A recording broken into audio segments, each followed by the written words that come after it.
नमस्कार।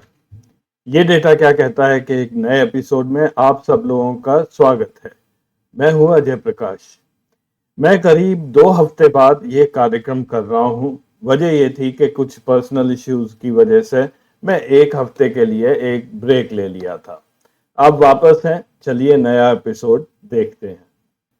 2024 का चुनाव अब सर पर आ गया है। कोई टिकट ना मिलने की वजह से नाखुश है, कोई अपने पार्टी के लीडर की वजह से नाखुश है, कोई अपनी पार्टी से ही नाखुश है। ये चुनाव ऐसा लगता है कि बहुत सारे डिसग्रंटल लोग यानी कि दुखी आत्माएं इस बार लड़ रही हैं। चुनाव में ना तो वो गर्मी नजर आ रही है, ना ही वो तेजी नजर आ रही है। मौसम भले ही गर्मी का हो, लेकिन चुनाव में एक ठंडक सी बनी हुई है। और ये नाखुश लोगों की लिस्ट केवल ऑपोजिशन पार्टीज में नहीं है। मेरा ऐसा मानना है कि ज्यादा लोग इस समय बीजेपी के अंदर नाखुश हैं। एक मैं आपको लिस्ट दिखाता हूं। इस तस्वीर में आप जितने भी चेहरे देख रहे हैं, वो किसी ना किसी वजह से इस वक्त नाखुश हैं। ये सारे जो यहाँ पर नेता हैं, ये अपनी जगह बहुत ही स्ट्रॉन्ग लीडर रह चुके हैं या अभी भी हैं। अब इसमें 4 या 5 मुख्यमंत्री हैं। अमरिंदर सिंह, डॉक्टर रमन सिंह हैं, सर्बानंद सोनोवाल हैं, यहाँ पर खट्टर जी हैं, मनोहर लाल खट्टर जिन्हें अभी रिसेंटली हटाया गया है, और BS येदियुरप्पा। ये सारे मुख्यमंत्री रह चुके हैं, लेकिन आज ये लोग कहाँ हैं? उसके बाद रविशंकर प्रसाद जी हैं, राजनाथ सिंह हैं, इन लोगों को भी साइडलाइन कर दिया गया है। फिर हमारे जनरल साहब VK सिंह हैं, उनका टिकट काट दिया गया। डॉक्टर हर्षवर्धन का टिकट काट दिया गया। महेश शर्मा, ये गाजियाबाद से आते हैं, बहुत ही अच्छे सज्जन हैं। अपनी कॉन्स्टिट्यूएंसी में ये हर एक के साथ कनेक्ट बना के रखते हैं, इनका अभी पता नहीं है। संजय कुमार बंडी, इन्होंने बीजेपी को पिछले इलेक्शन में तेलंगाना में 4 सीट दिलाई, बहुत मेहनत की। इनको प्रेसिडेंट से हटा दिया गया। आज ये कहां पर है? ये अपनी सीट भी शायद ना जीत पाए। अमरिंदर सिंह जी को ले लिया गया, उनका क्या हुआ कुछ पता नहीं। वसुंधरा राजे सिंधिया इस समय सुर्खियों में, रोज आप देख रहे होंगे। वो मोदी जी की जो रैली हुई थी, उसमें वो आती नहीं है। तो ये सारे लोग अपनी जगह नाखुश हैं। राजीव प्रताप रूडी जाके बेचारे वापस इंडिगो में आजकल हवाई जहाज उड़ा रहे हैं। इन्होंने त्याग ही ले लिया है राजनीति से, ऐसा प्रतीत होता है। पूरे गुजरात के मंत्री जितने भी रह चुके हैं, नितिन पटेल, विजय रूपानी, आनंदीबेन पटेल, सुमित्रा महाजन जी, ये सारे लोग इस समय कहाँ हैं? मेरा प्रश्न यही है, मोदी जी कहाँ गए ये लोग?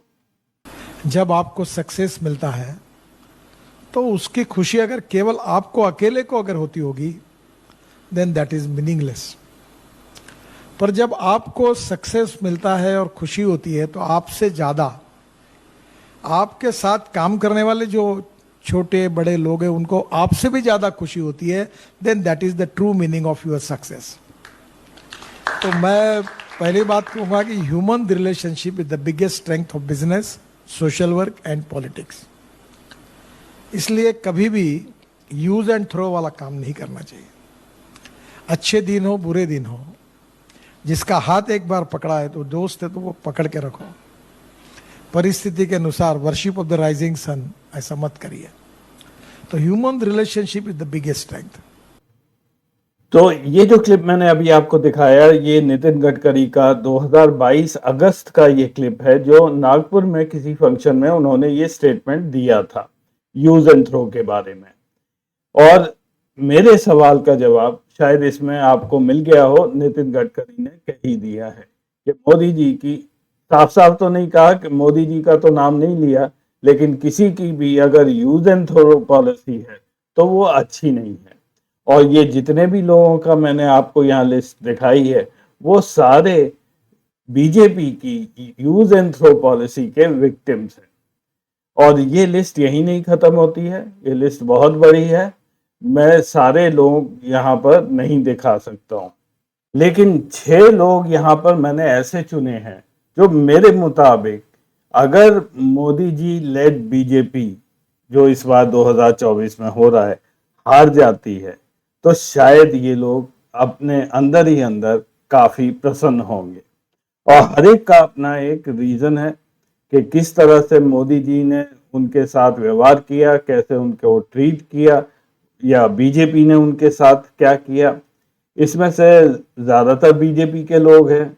इसमें एक हमारे नीतीश बाबू जी हैं जो इधर से उधर जंप करते रहते हैं, और अब की बार जो उन्होंने जंप किया है तो कहीं ना कहीं उनके मन में भी ये बात चल रही है कि उन्होंने एक गलत काम कर दिया है, और अगर बीजेपी हार गई तो कम से कम वो अपनी जेडीयू को बचा पाएंगे। और फिर इस लिस्ट में है मोहन भागवत। इनके रहते हुए आरएसएस का जो हाल मोदी जी ने किया है वो सर्वविदित है, सबको पता है। एक तरह से आरएसएस को बिल्कुल साइडलाइन कर दिया गया। मोहन भागवत जी का कोई भी स्थान मोदी जी के सामने नहीं है। आपने राम मंदिर के दिनों देख लिया होगा कि उन्हें किस तरह से एक कोने में बिठा दिया गया था। शुरू करते हैं मोहन भागवत जी से। ये फोटो है 22 जनवरी 2024 का, जब के राम मंदिर की प्राण प्रतिष्ठा मोदी जी कर रहे थे। पहली चीज तो मेरे को आज तक ये नहीं समझ आया ये प्राण प्रतिष्ठा किस चीज की थी, क्योंकि रामलला की पूजा तो वहां पे कई सालों से हो रही है। सुप्रीम कोर्ट के ऑर्डर के बाद, शायद जब राजीव गांधी प्रधानमंत्री थे तब से वो पूजा चली आ रही है। तो क्या वहां पे एक नई मूर्ति लाई गई है रामलला की, तो पुरानी मूर्ति कहाँ गई? खैर, आज का टॉपिक वो नहीं है।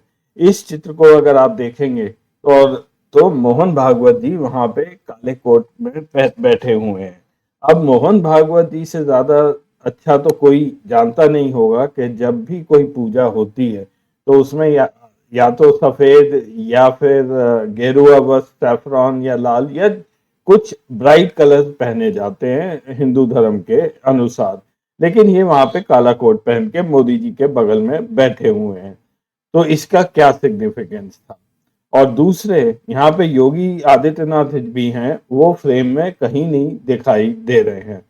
ये मोहन भागवत भी एक आध फ्रेम में ही दिखाए गए हैं, नहीं तो कैमरा पूरे समय मोदी जी पर ही ये फोकस रहा था। शेखर गुप्ता ने 2023 जनवरी में एक आर्टिकल लिखा था जिसमें उन्होंने ये कहा कि आरएसएस अब से जितनी कमजोर अब है इतनी कभी भी नहीं हुई है, और पूरी उन्होंने अपनी राजनीतिक ताकत वो मोदी जी के हाथ में दे दी है। जब शिष्य इतना बड़ा हो जाता है, इतना लोकप्रिय हो जाता है, तो जो पेरेंट्स हैं उनको बाहर बैठ के केवल ताली बजाना ही रह जाता है, और वही इस समय मोहन भागवत भी कर रहे हैं। मणिपुर हिंसा पर भी मोहन भागवत ने जो टिप्पणी की थी कुछ महीने पहले, वो जो हमारी केंद्रीय सरकार है और अमित शाह जी हैं उनके बिल्कुल कहने के विपरीत जाती है।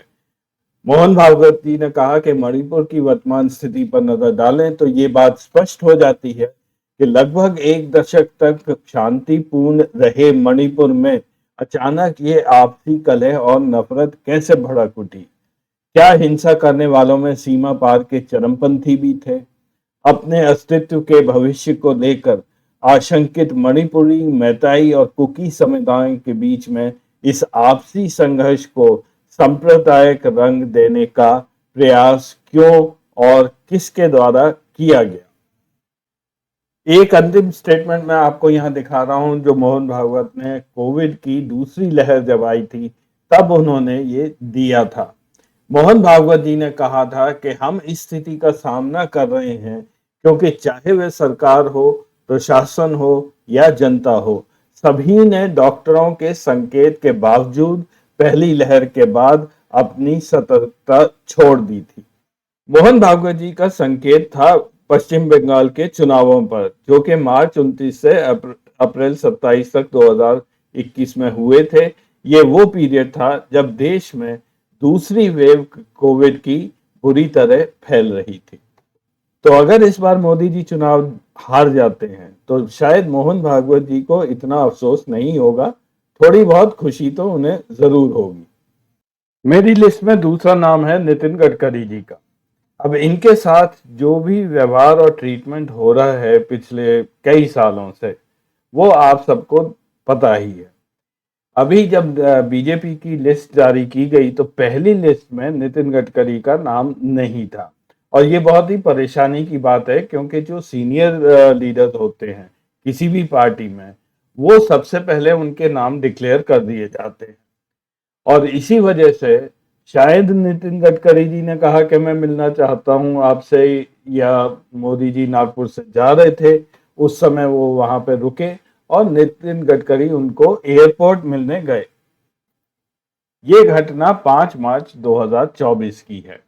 अब ये फोटो मैंने इसलिए लगाई है कि आप मोदी जी का जरा सा हाव भाव देख लीजिए, वो किस तरह से नितिन गडकरी से बात कर रहे हैं। नितिन गडकरी जी हंस के हाथ जोड़ के खड़े हुए हैं और मोदी जी ऐसा लग रहा है जैसे कि वो बहुत ही गुस्से में है और दूर ही खड़े होके बात कर रहे हैं। उनके बीच में ही बात क्या हुई ये तो पता नहीं है, बट ये जो कहते हैं photo is more than 1000 word, ये वही दिखाता है। गडकरी जी ऐसे व्यक्ति हैं कि उनके संबंध किसी से खराब हो ही नहीं सकते। वो ऑपोजिशन पार्टी से भी मिलजुल के रहते हैं। वो अभी 1-2 साल पहले शायद राजस्थान में जब कांग्रेस एमएलए का अधिवेशन था, वहां पर वो चीफ गेस्ट बन के भी गए थे। उन्होंने उस समय भी टिप्पणी की थी कि ऑपोजिशन, एक स्ट्रांग ऑपोजिशन जरूरी है डेमोक्रेसी को चलाने के लिए। फिर अभी हिमाचल में जब बाढ़ आई थी 1.5 साल पहले, उस समय भी प्रतिभा सिंह, जो उस समय कांग्रेस की अध्यक्ष थी हिमाचल की, वो प्रधानमंत्री मोदी से मिलने गई फंड्स के लिए। लेकिन उन्होंने कहा मैं डिसअपॉइंटेड ही वापस आई, क्योंकि कोई पैसा मोदी जी ने दिया नहीं। लेकिन नितिन गडकरी एक ऐसे व्यक्ति थे कि जो भी उनसे बन पड़ा अपने मंत्रालय द्वारा, उन्होंने वो हिमाचल के लिए किया। और ये स्टेटमेंट नितिन गडकरी जी का काफी वायरल भी हुआ था और अब तो फेमस हो गया है कि घोड़ों को मिलती नहीं घास, गधे खा रहे हैं च्यवनप्राश।